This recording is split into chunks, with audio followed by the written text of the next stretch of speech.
that way, it's a little different, or I view it as being different anyway. But that's just me.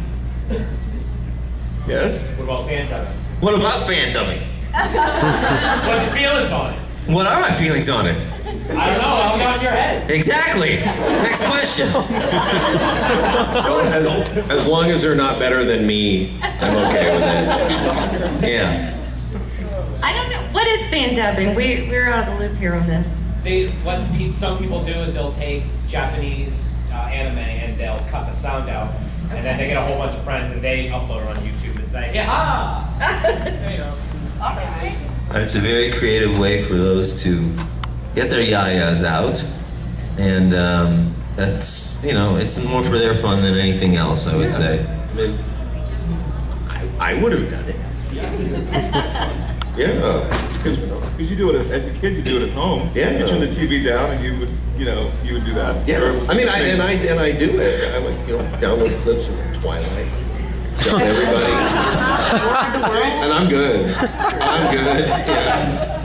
It's kind of like karaoke, really. It kind of is, yeah, without the singing. Yeah. So I don't have a problem with it. I mean, I don't watch it. As long as it doesn't cut into our pocketbook, we're cool with it. Exactly. Yeah, right. Look at like it's David. Is it costing me something? All right, I'm fine. Princess. I was wondering, is there any hope for future new voice actresses and actors? Because I know with Funimation, as much as I love Vic Mignogna, when he says every main hero, it becomes the character becomes less and it's just Vic Mignogna. So I'd love to see new people come up. You guys need to move to Texas and come on out and audition. Yeah, hurry, there's still time. There's a yard sale. Let me pull out my crystal ball. Is Vic in the future? He doesn't even live here my anymore, God. so you got a chance. That's horrible. Someone has to tell him.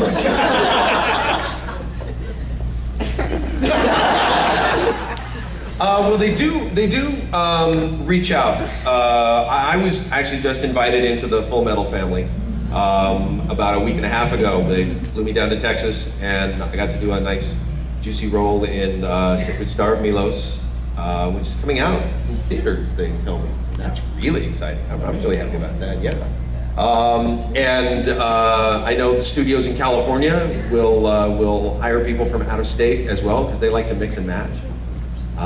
So yeah, they do try to keep things fresh. I mean, there's the comfort level of we can always go to this person and they're professional and they sound good, and they weigh that against God. They've been heard 8,000 times before. And so they're always on the lookout. At least the people that I know, they're always on the lookout for people who are fresh and in the area and know what they're doing. 3 very important factors. I'm seeing a lot of that at Funimation. I'm seeing a lot of new faces and voices. I'll be like, who's that? Yeah, there's some great new talent coming out. So there's still plenty of room. Yeah. Funimation fly people in from LA now? Yes, they do. We need to get you Yes, they do. on the Yeah. list for sure. Mention my name in Sheboygan there. I'll get right on that, Robert. You might want to mention it in Dallas. I'm thinking, Hold on, guys. We're making a business deal up here. Yeah. Now, did they actually fly you in? Wow, they don't usually do that. That's pretty what good. they told me. That's pretty good, right? Yeah. Well, that's nice. It also Maybe helps. I should have said anything. A lot of the Texas people moved to LA after they already got cast, so they have to keep using them. Yeah, that's true. Yeah, I don't know. that's a good problem. I noticed there's been several video games being adapted That's easy for you to say. adapted to anime. For example, the Halo movie, and some other stuff. Anyway, what I was curious is what are the chances of the same cast of the video game of the video games being in the anime? Because sometimes the cast changes. They try to retain very often. I mean, I can't speak for every company. I know Funimation in the past has tried to retain as many original voices as possible. So they do try to do that. Sometimes scheduling, sometimes they can't get out there, sometimes they get a flight. So it's different things that contribute to that. But often they want to retain the thing that was good about it to begin with. So I did get cast as Onion in One Piece for the video game. I had no idea what it was, and then a year later, had a nice little bit in the show. So sometimes that does happen. And then sometimes I was a villain in one. I was Miss Merry Christmas, and I was so excited. And then I got waxed out and replaced by Wenda Powell in the actual show. So you see both. The specter of Wendy is never too far away. It's hanging over us. Indeed. Well, I actually have a question for you guys. Are you anybody seen the Marvel animes? A little bit. What do you think of those? They're okay. Yeah, the Iron Man and I wish Stephen Long would have played movies in the end. Yeah. no, I know I'm not a member of the cast. Are any of you? No. Can't be that good. I can't talk about it. Can't talk about it. License agreements. NDA. It actually, yeah. Oh yeah, just curious because things don't generally go in that direction. They don't go from Western properties into anime No. properties. So I'm kind of curious as to what the reaction is. I've seen a lot of community. I've seen a lot of criticism of it online. Yeah, a real lot of it. I mean, I don't mind it because I've watched a few Haters episodes. on the internet? Oh yeah, Chuck. they go to hate. They go to hate. Do y'all think there are different people, like the Marvel Comics fan are different from the anime fans in general? Is that? Maybe it's Different hard to styles. say because I mean I haven't really gotten too much into that anime. I just like watch bits and pieces of it. Yeah. Yeah.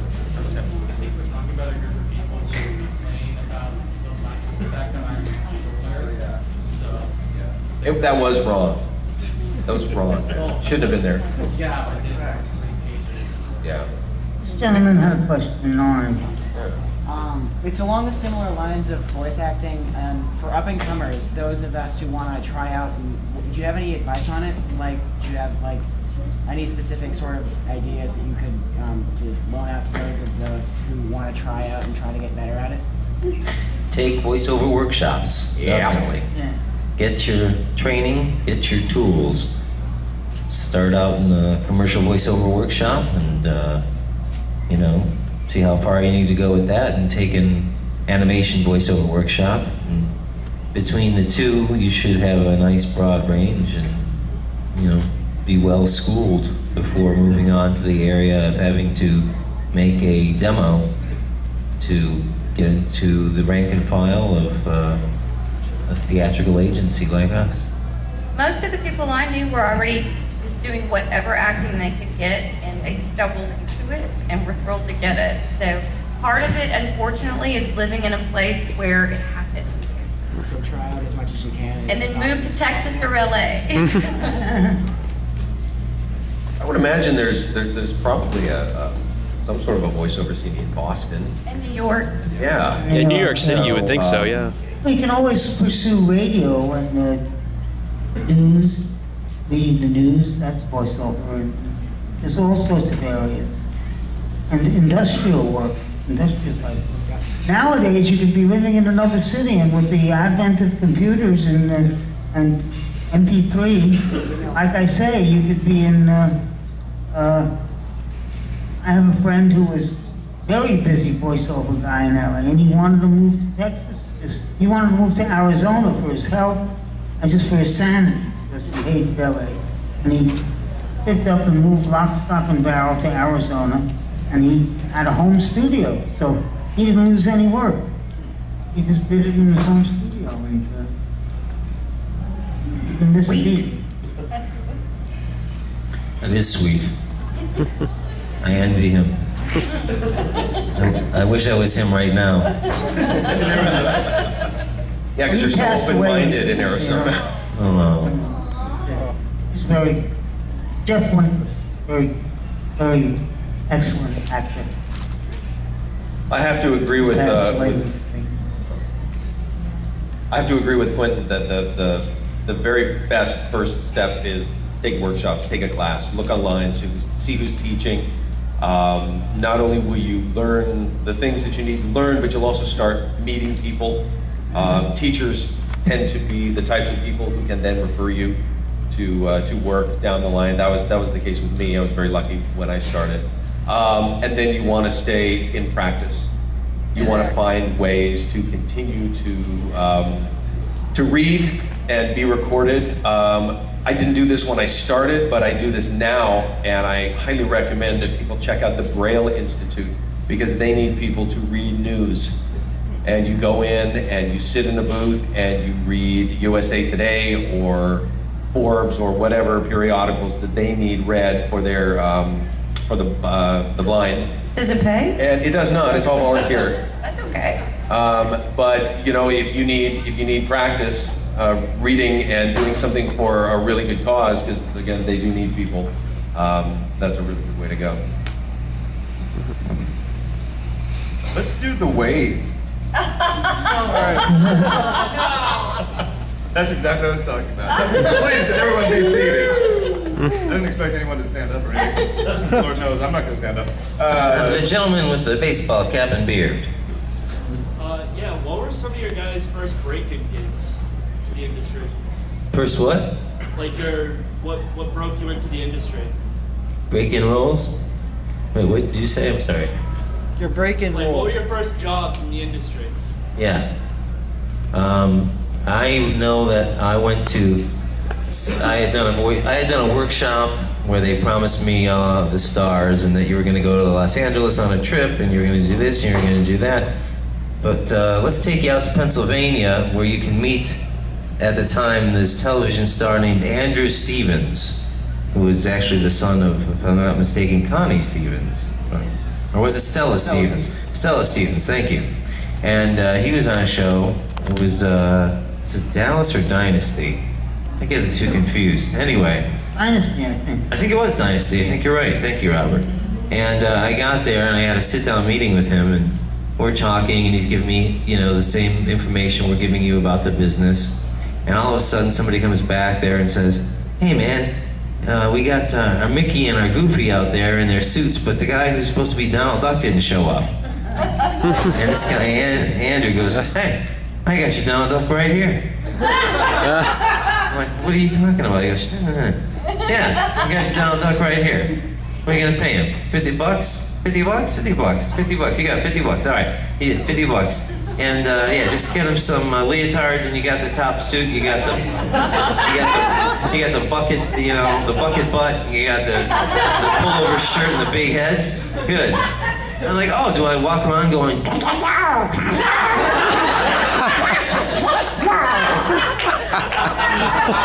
And they actually looked at me and said, "No. You'll frighten the children." "What do you mean? This is character work." And they said, "No, what we need you to do, along with the other characters, is just to stand there and shake hands silently." And I looked at Andrew and I said, "What's going on, man?" He said, "I'm getting you your first professional job."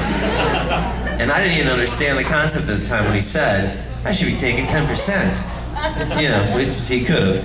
And I said, "Okay," and I felt embarrassed, and I put on the leotards, and I put on this goofy Donald Duck outfit here in Pennsylvania for this mall job he was doing, where he was a guest. They were taking pictures of him, he was shaking hands, he was throwing out pictures and whatnot, guest of honor, and there he is up on the stage, talking, and I'm walking around like, you know, non-quack quack, non-quack quack, non-quack quack.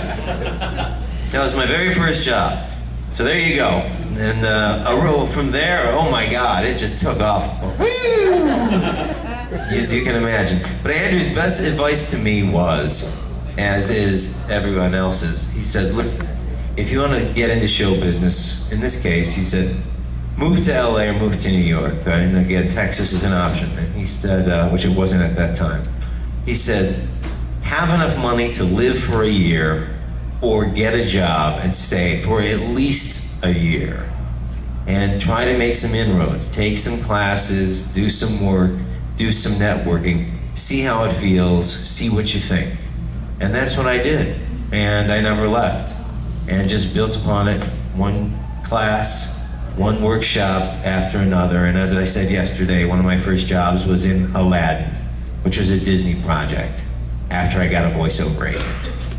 But again, the first job was Donald Duck in a mall in Pennsylvania. So you never know where it's gonna happen. You never know where fame strikes. But you stuck with Disney, didn't you? I'm sorry? You stuck with Disney though, didn't you? Kinda. Disney, yes. So it's kind of a coincidence. Yes, yes, gentleman in the hand with a hand in the middle. Yes, you. Hi. What did you play in Aladdin? I don't remember. Because I think on IMDb it says additional characters. So they really helped me out on that one. Yeah. We'd have to go back and watch it together and then wait for the credits to roll. Oh, wow. I'll look out for you. Okay, thank you. Cameraman. Didn't Quentin Flynn do a role as Spider-Man in the 90s? I was Spider-Man in Marvel's Ultimate Alliance, which is a video game. But also in the 90s, I was on Spider-Man as the Human Torch during the Guild Wars series. I will spank you and make you talk. Yes, during the Guild Wars series, the Human Torch, I reprised my role, or reprised, depending on how you like to say it, for 2 or 3 episodes. And then an unknown young actor who played Captain America was David Hayter, who would later go on to become Snake to my riding, or my riding to his snake. And it was a really cool episode, a lot of fun. Or episodes, plural. Even though this is like 2011, people are calling it like the decade of the remakes. Are there any remakes you've heard about coming that like you're like, I want a piece of that? Footloose. No. You mean in terms of animated projects, or? They remade Thundercats. They're doing probably doing a zillion other things. Yeah. 5 years. I'm up for anything. Well, if everything anybody has old any is old again, contacts, so. keep me in mind, please.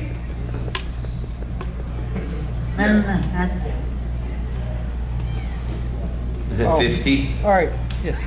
Chris, actually, it's a specific question for Chris Smith. I collect convention horror stories. What is yours? My story is that I don't have one. I'm really kind of boring like that. I haven't been going to them for all that long. I just started in 2010. I have never been accosted in an inappropriate manner. I have not been flashed, groped, spanked, anything like that. Yeah, that's true. The night is still young. He's putting it out there. So I hate to disappoint you, but I just don't have one. Everybody that I've come in contact with at the conventions has been wonderful and gracious, and that's why I love to do it. Yeah. Sorry about that. Okay. Me.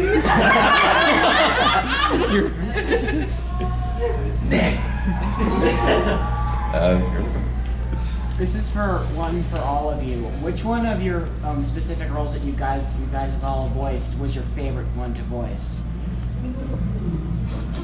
For me, I think it's Mitzi on Shin Chan because she's so ridiculously outlandish that I laugh. I look at the lines and go, are you kidding me? I'm getting paid to say that? Is that legal? I kind of fall in love with all of them, but that one is just the one I just have the most fun with. I liked Rats and Cats on Wowza. Wowza was a show that played on the Family Channel for 104 episodes.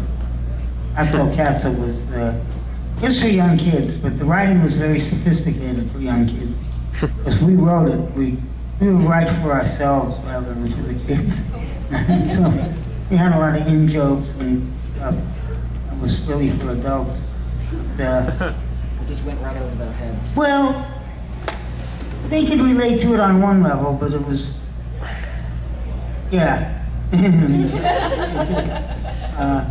The Ratso Catso was fun. He was sort of the takeoff on Ratso Rizzo from Midnight Cowboy. Yeah. So he was a cat. That I'd like to hear. Wowzer was a dog. They were talking cat and dog. For me, it was a guest spot on a cartoon called The Adventures of Billy and Mandy. Good and evil, you know. The casting director got a call and they said they needed a cast for this snake attorney. This attorney who was a snake for this episode. And they wanted the snake to sound like Christopher Walken. And so she called me and said, Quentin, hey, how about you coming in and doing this for us? It'd be nice. To which I said, wow, that would be great. I think you've made a wise choice. All of you. And then you tap danced. And then I tap danced. And I said, I spare the lives of your future children because I can't see into the future. And I recommend hiring the 5 of us for as much work as humanly possible. There you go.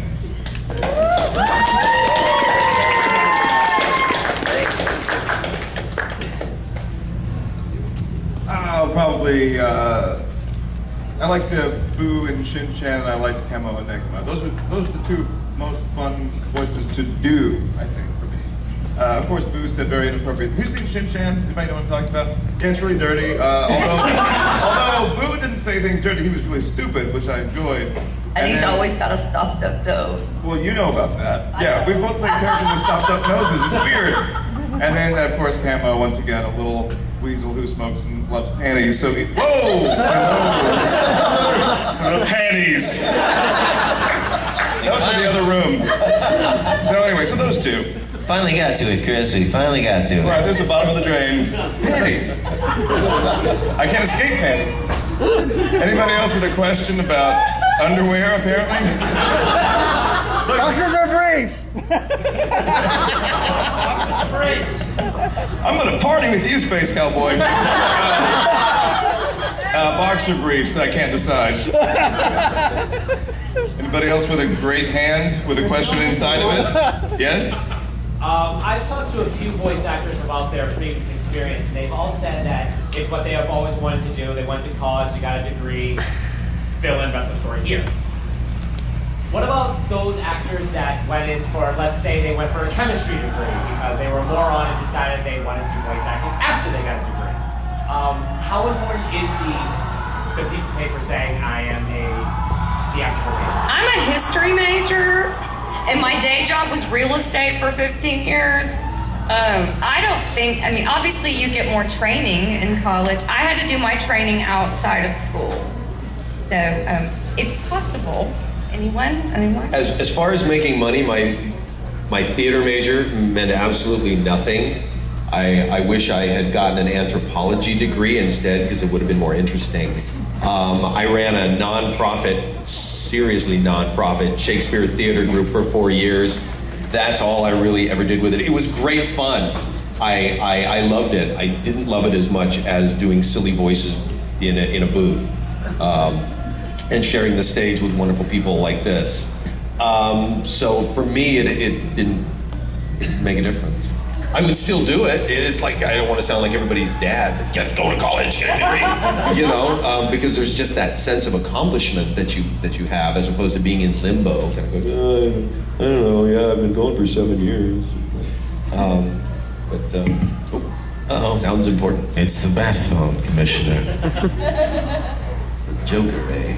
Kason, what was your pedigree? Well, I just agree that in terms of acting and acting work, when you go up and you say, okay, I would like to get this part, you don't say, see, here's my paper, I'm really good. It doesn't work like that. You have, the proof is in the pudding, the proof is in right now. It's whatever they ask you to do at the moment. And so whether it's an audition for voice work or whatever, you have to be able to perform at that moment. So all the paperwork behind you doesn't matter. In fact, there are some people who are very well degreed who, when it's time to act, it doesn't work out so well. So it really goes either way. But you just have to be ready when they ask you to be ready. So. And you can be a great actor and a terrible auditioner. Case in point, I've had some of that. Not to say I'm a great actor, but I've had some hideous auditions where I walk out just going, what the hell was that? So. I used to be a horrible auditioner, and it used to really bug me, and now I can get the same rush from an audition, you know, coming out of my agent's office, reading 2-3 auditions, that I do, you know, an actual recording session. So I guess it's just what we're used to. Who are you with, by the way? Solid. Solid. Michaela. Solid. Boutique agency, Solid Talent. Solid Talent. Yeah, they do mostly promos and trailers. SOLID? SOLID. Solid. Yeah. Solid. Like, yeah. Yeah. Like, yeah, power to the people. That's right, baby. You know? Power to the people, right on. Did you study theater in college, Rob? Yes. Yeah, I majored in theater, mass communication. So I had theater under my belt plus mass communications, which was performance in radio, television, and film. So I covered all the bases. And it's an overeducated shithead. And I didn't really get an education until I left school and joined a professional theater company in Manhattan that I was invited to join. And learned some real acting technique. I hear that. Yeah. Are they killing people over there? It just sounds like a big rolling ball is just killing people. Actually, they're playing Super Smash Bros. Brawl in that room. That was my second thought. It was either a rolling ball killing people or, okay. Super Smash Brothers. Well, One of the video games. With all the Nintendo characters, Mario, Luigi, Peach, Pikachu, Kirby, Link, Zelda. well, it sounds like people dying under a big rolling ball. And that's what I want it to be. Because it's right. That's what it is for now. Oh, we got 5 minutes. Let's see. So We got the Man in Black. Yeah, man. Let's try and get these questions down the pipeline. All right, this question is for Christopher Smith. You said when you were auditioning for Good and Logon, you tried out for the voice of Leon at first. Can you tell everyone that story, please? Yeah. Who here is familiar with Gurren Lagann? So you know the character of Leon? Yeah. He's not the manliest fork in the drawer. You're always svelte, and What? you're usually the svelte. I just say that because I play a lot of fat guys. Leon's definitely not the manliest. I mean, he sort of sounds like this. Steve Bloom went on to do him, which and did a great job. But they called me in to do it, and forgive me, I'm going to do just a bastardized impression of the lovely woman who was running the auditions. She's Japanese, and she was giving me they're dying. Somebody call the ambulance. They're dying under a rock. So they're dying. They give me the audition copy, and they say, he's not very masculine. You know, and I had already done guys of, you know, that not very masculine guys for them before. And so I get in there and I do it, and she comes on and it's like, Chris, he's a little less masculine. Okay, you do that. I did it again. Comes back on, it's like, Chris, he's a more feminine. You do that. So I did it again, comes back on, and he's more gay.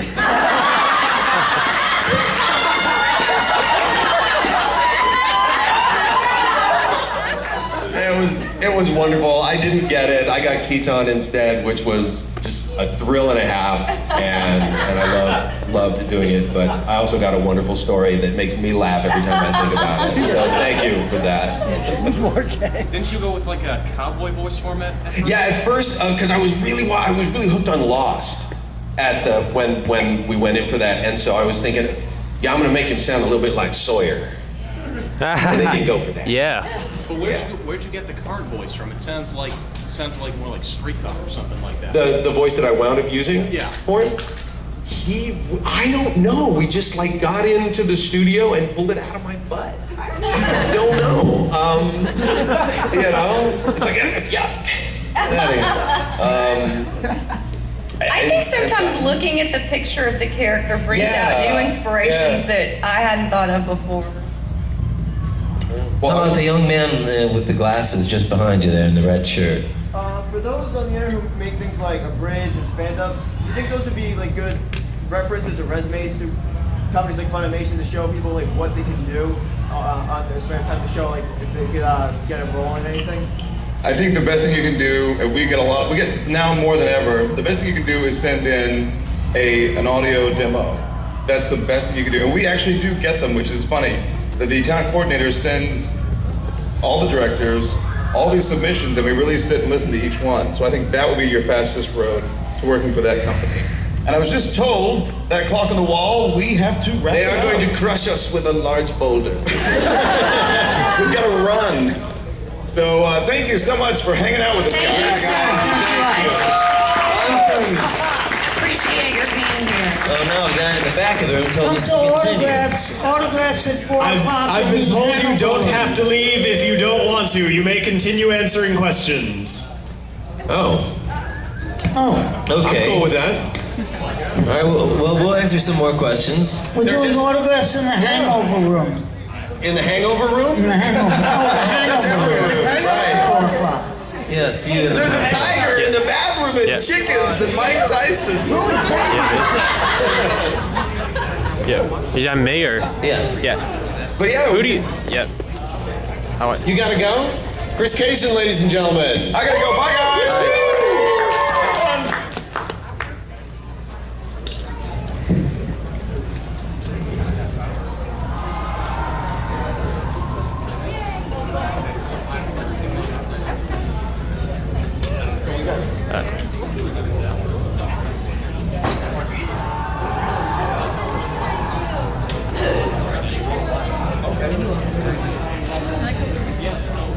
All right.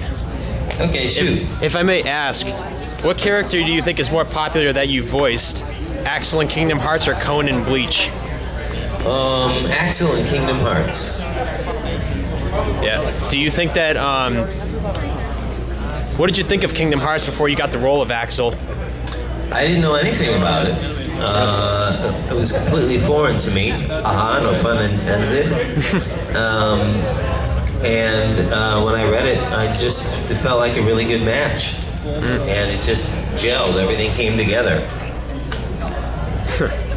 Nice. Yes.